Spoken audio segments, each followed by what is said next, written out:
भविष्य की एक ऐसी दुनिया जहां सब कुछ बहुत ज्यादा एडवांस्ड हो चुका है। यहाँ रोबोट खुद को इंसानों से ज्यादा बेहतर समझने लगे थे और इंसानों के साथ जानवरों जैसा सलूक करने लगे थे। आज की ये कहानी दोस्तों कुछ इसी तरह की है, जो यकीनन आपको बहुत अच्छा लगेगा।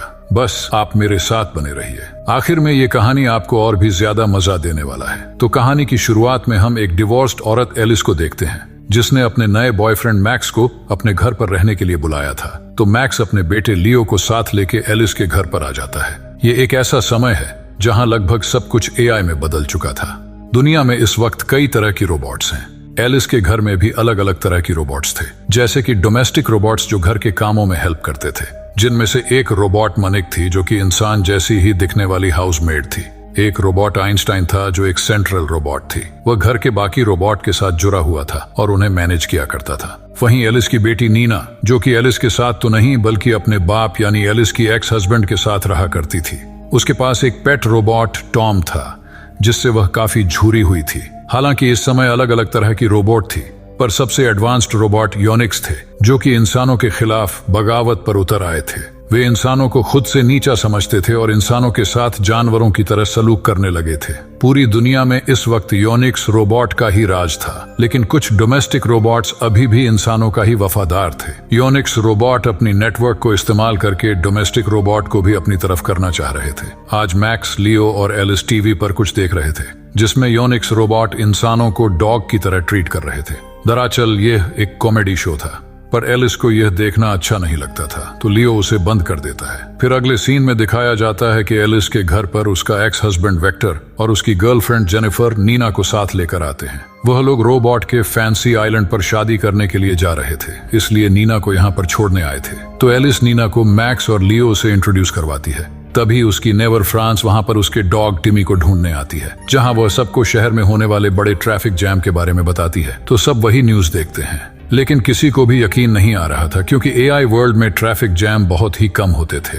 असल में योनिक्स की बगावत की वजह से सारे रोबोट्स ने मिसबिहेव करना शुरू कर दिया था, इसीलिए यह ट्रैफिक जैम हुआ, जो कि एक बड़ा सिक्योरिटी थ्रेट था। अब यहाँ पर वेक्टर और जेनिफर को अपनी फ्लाइट के लिए देरी हो रही थी, तो वह वहां से जाने लगते हैं, लेकिन तभी होम असिस्टेंट उन्हें यह कहकर बाहर नहीं जाने देता कि बाहर खतरा है और खतरे की वजह से अब यहाँ से कोई भी बाहर नहीं जाएगा। ये बात सुनकर फ्रांस को गुस्सा आने लगता है, क्योंकि उसका कुत्ता बाहर अकेला था। तो वेक्टर सिक्योरिटी कोड को देकर दरवाजे को मैनुअली खोलने की कोशिश करता है, लेकिन इससे कोई फायदा नहीं होता। तभी मनिक उसे बताती है कि हमने रीप्रोग्रामिंग एक्ट की हेल्प से खुद को रीप्रोग्राम करके सारे सिक्योरिटी पासवर्ड को चेंज कर दिए हैं। जब तक बाहर सेफ नहीं होता, हम किसी को बाहर नहीं जाने देंगे। रोबोट आइंस्टाइन भी निकालकर सेम यही बात कहने लगता है। दरअसल योनिक्स की गवर्नमेंट ने इमरजेंसी घोषित करके लॉकडाउन लगा दिया था।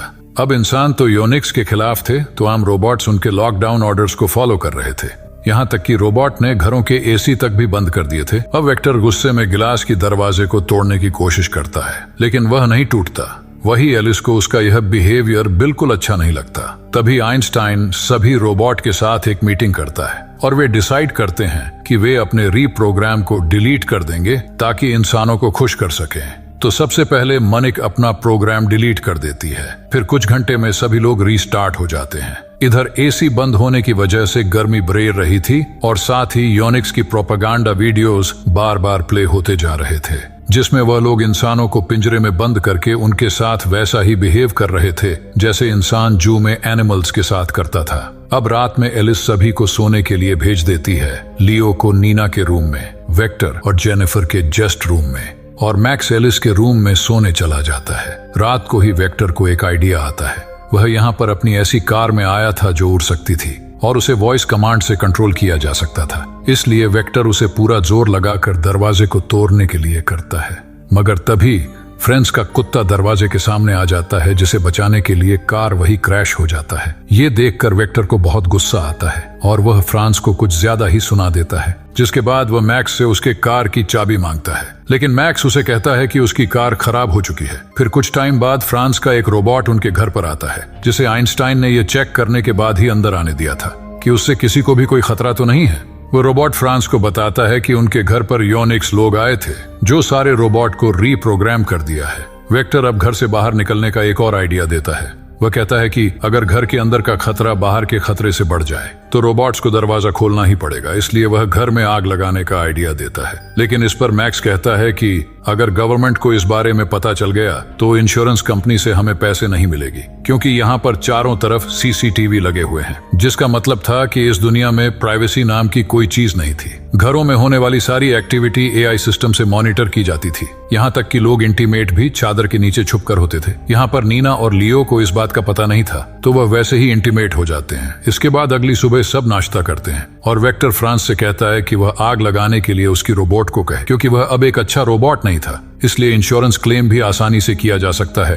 तो फ्रांस उसकी रोबोट को आग लगाने के लिए कहती है और वह भी कर देता है। वही लियो इतने देर तक बाकी रोबोट को डिस्ट्रैक्ट करके रखा था। तभी फायर अलार्म बजते ही सभी लोग बाहर निकलने लगते हैं, लेकिन सब के सब अब ये देखकर डर जाते हैं कि दरवाजा खुलने की वजह से वहां पर योनिक्स रोबोट आ गया था। वह यहाँ खतरे को टालकर डोमेस्टिक रोबोट्स को अपडेट करने आया था, लेकिन अंदर के रोबोट दरवाजा नहीं खुलते, क्योंकि सभी रोबोट अभी तक इंसानों के साथ ही थे। तभी योनिक्स जेनिफर को हिप्नोटाइज करके डोर मैनुअली खोलने का ऑर्डर देता है। सभी लोग मिलकर फोर्सफुली उसे रोकने की कोशिश तो करते हैं, लेकिन इसका कोई फायदा नहीं होता। उसके बताने पर जेनिफर डोर खोल देती है और योनिक्स घर के अंदर आ जाता है। तो टॉय रोबोट टॉम उससे लड़ने की कोशिश करता है, लेकिन योनिक्स उसे अपने लेजर बीम से ब्लास्ट कर देता है, जिसे सभी लोग बुरी तरह डर से जाते हैं, यहाँ तक कि घर के सभी रोबोट भी।